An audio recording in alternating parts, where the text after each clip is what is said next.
করিয়াই যখন দিল, আমরা 146 ধারা ভঙ্গ করে যখন মিছিলরত অবস্থায় বিডিআর এবং ডাকাত বাহিনী সহ মিলে বাদশাকে তাৎক্ষণিক গুলি করে আমার ওসমানে সহসভাপতি ওসমান ভাই ওনাকে হাসপাতালে নেওয়ার সাথে মৃত্যুবরণ করল।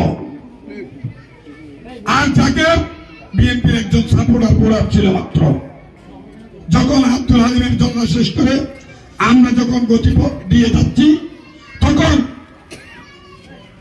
এই জাকেরকে গুলি করে ডাকাত দোলনা চকরিয়ার মেইন টাউন বাসগালা রোডের মাথাতে তাকে মৃত্যুবরণ সাহিত্য করল। তার পরবর্তী যখন আমাদের সাথে তখন